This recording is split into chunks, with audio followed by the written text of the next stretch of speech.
नमस्कार मित्रांनो, माझ्या शैक्य वकील चॅनलमध्ये तुमचं सहर्ष स्वागत आहे. मित्रांनो, ज्या जीवनामध्ये मी जगत असताना काही गोष्टी चुकीच्या पद्धतीनं मी रिॲक्ट होत गेलो किंवा भावनावर कंट्रोल मला ठेवता आलं नाही, अशा काही गोष्टी मी तुमच्याशी आता या व्हिडिओमध्ये शेअर करणार आहे.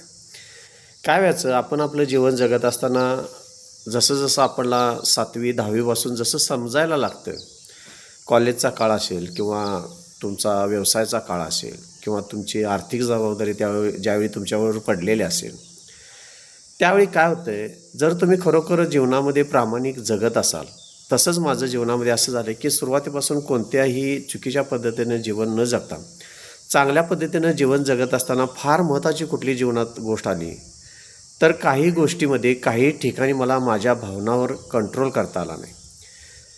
पडदेशाने एखाद्या गोष्टीचा समोरची एखादी व्यक्ती जर आपल्याला चुकीच्या पद्धतीनं बोलत असेल, मग त्याचं आणि माझं रिलेशन किती वर्षाचं आहे, त्याचं आणि माझं रिलेशन कदाचित माझ्या चुकीच्या शब्दांमुळे तुटू शकतं किंवा कायमचा दुरावा नात्यामध्ये निर्माण होऊ शकतो.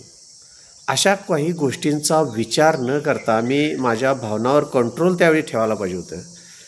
पण ती व्यक्ती अशी काहीतरी चुकीच्या पद्धतीनं जर माझ्याशी संभाषण किंवा चुकीच्या पद्धतीनं जर बोलत असेल, त्यावेळी मी माझ्या त्या भावनावर मी कधीही कंट्रोल ठेवला नाही आणि पडदेशी जे काय माझ्या मनात असेल ते पडदेशाने त्याला बोलून गेलेलो आहे. आणि अशामुळे काही माझ्या जीवनातले चांगले म्हणा किंवा वाईट म्हणा मित्र हे तुटलेले आहेत. आणि त्याचं मला कधी वाईट पण कधी का वाटलं नाही, कारण सरासरी माझ्या विचाराप्रमाणे किंवा जे काय माझ्याबरोबर मित्र होते त्यांच्या विचाराप्रमाणे त्यावेळची जी परिस्थिती होती, मग ते राग असेल, दुःख असेल किंवा कुठलाही त्रास असेल, त्यावेळी मी जर थोडंसं भावनावर कंट्रोल ठेवलं असतं तर कदाचित ती नाती माझी पुढं चालू राहिली असती. पण भावनावर कंट्रोल नसल्यामुळं असे माझे मित्र असतील, मैत्रीण असतील किंवा समाजातील अनेक घटक असतील, तर हे तुटायची पाळी आली. पण त्याचं कधी वाईट पण का वाटलं नाही, कारण ज्या गोष्टी आपल्याला पटत नाहीत त्या आपण त्याच्या पाठी लागण्यात पण काही अर्थ नसतो. कारण जिथं मान सन्मान नाही, जिथं किंमत नाही, जिथं चुकीच्या पद्धतीनं जर व्यवहार होत असतील तर मित्रांनो मी तिथे शक्यतो जातच नाही. आता तुम्ही तुमच्या आयुष्यामध्ये कोणते निर्णय घेऊन तुम्ही जगत असता ह्याच्यावर किंवा पुढची काय परिस्थिती असते त्याच्यावर आपण आपलं आयुष्य जास्तीत जास्त घालवण्याचा प्रयत्न करत असतो.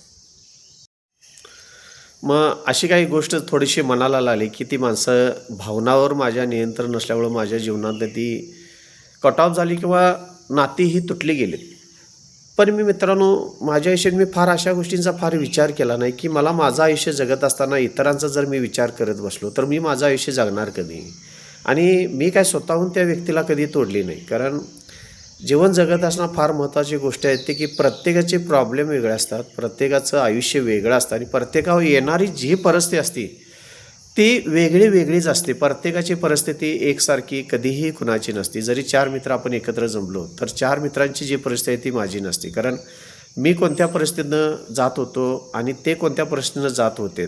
आणि माझ्या परिस्थितीचा एखाद्याला खिल्ली उडवण्याचा कोणताही जरी मैत्री असेल, जरी नातेसंबंध असतील, जरी कुठलंही रिलेशन असेल, तर ज्याच्या त्याच्या परिस्थितीमध्ये जो तो झगडत असतो, राबत असतो, कष्ट करत असतो आणि त्याच्या परिस्थितीची किंवा त्याच्या येणाऱ्या वाईट वेळेची किंवा दुःखाची अडचणीची जर कोणी मित्र मैत्रिणी पै पाहुणे नाते खिल्ली जर उडवत असतील आणि जर अशी नाती जर तुटलीत तर काही नाती मी तोडलेले आहेत. कारण का की अशी नाती नसलेली बरं. कारण काय होतं आहे, जीवनामध्ये जे कोण सपोर्ट देतो त्याचा सपोर्ट मागणं ही कला फार वेगळी किंवा हे जीवन जगणं फार वेगळं.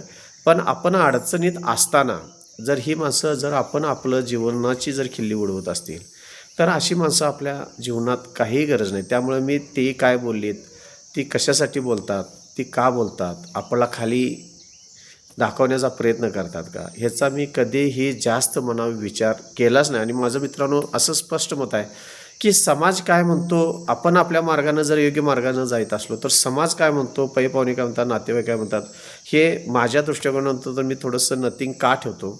कारण ज्यावेळी पैशाचा प्रश्न येतो, आर्थिक बाजू येते, त्यावेळी आपल्याला माहिती असेल मित्रांनो, की तुम्हाला तुमच्या जीवनात आलेल्या अडचणी किंवा मला जीवनात आलेल्या अडचणी एक वेळा जेवून जमतील. कारण पैसे हे आत्ता ह्या समाजामध्ये कोण उसनवारी देत नाही किंवा कर्जाचा जरी प्रकार असेल तर कोण कोणाला जामीन होत नाही. त्यामुळं ज्यावेळी खरोखर नातेसंबंधामध्ये मित्रमैत्रिणी यांच्यामध्ये पैशाचा व्यवहार येतो, त्यावेळी जवळजवळ 100% 99.99% म्हणा की नातेसंबंध हे जास्तीत जास्त तुटण्याची शक्यता असते. त्यामुळं आपण आपल्या जीवनात जगत असताना कोण काय आपल्याला म्हणतो त्याच्याकडे मी अजिबात लक्ष देऊन जीवन माझं मी जगण्याचा कधीच प्रयत्न केलेला नाही.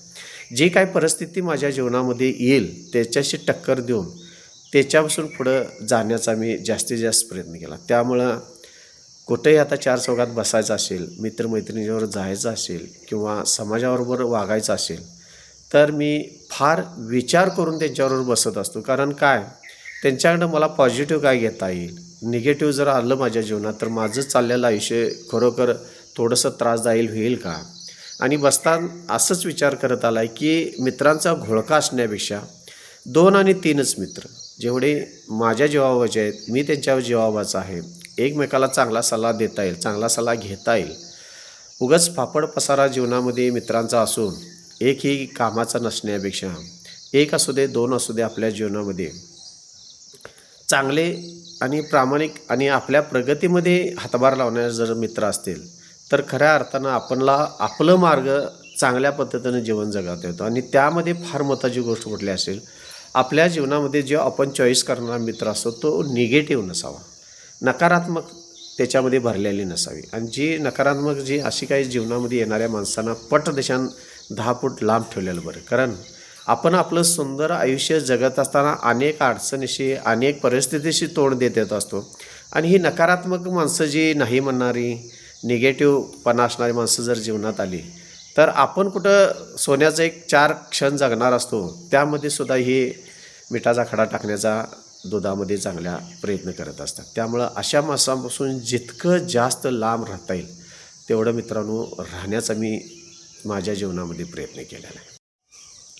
आणि हे अशा पद्धतीनं मी स्वतःचं माझं जीवन जगत असताना फार महत्त्वाच्या कुठल्या अडीअडचणी मला आल्या असतील तर जीवनामध्ये येणारे अनेक मित्र असतील, अनेक संबंधित रिलेटिव्ह असतील किंवा हा समाज असेल किंवा ज्या क्षेत्रामध्ये आता मी वकिलीमध्ये जिथं काम करतो तिथं वकील बंधू असतील किंवा क्लायंट्स असतील, तर एक जीवनामध्ये मला कळून चुकलं मित्रांनो की जीवनामध्ये तुमच्या येणारा प्रत्येक माणूस तो कोणीही असू दे, प्रत्येकाचा स्वभाव वेगळा असतो, प्रत्येकाची परिस्थिती वेगळी असते, प्रत्येकाचे विचार वेगळे असतात.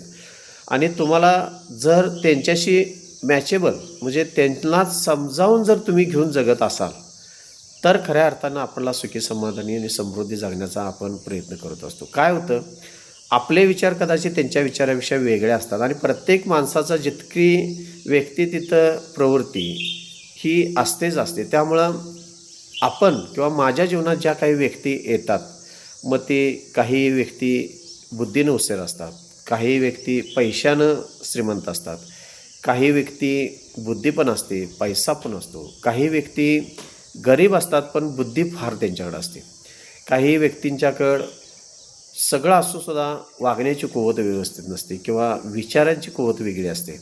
अशी सुद्धा जीवनामध्ये आपल्या अनेक माणसं वेगवेगळ्या प्रकारची येत असतात.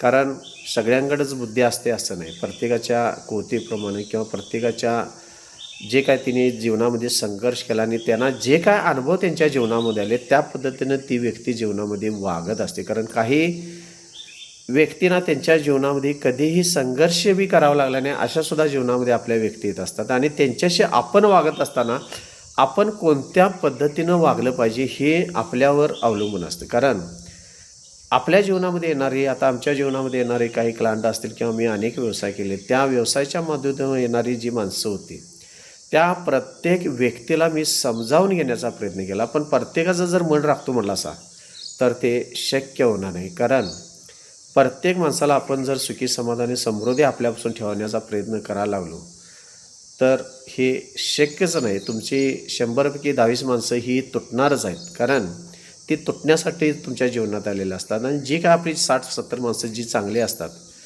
ते ती तुमच्या जीवनात येण्यासारखीच माणसं असतात. त्यामुळे ह्या जीवनाचा फार आपण जर विचार करत बसलो, जे काय आपल्या समोर वाढून ठेवलं आहे त्याची सुरुवात करणं ही फार गरजेचं आहे. त्यामुळे समाजामध्ये आपण जीवन जगत असताना काही गोष्टी ह्या फार विचार करून जगणं मित्रांनो गरजेचं असतं.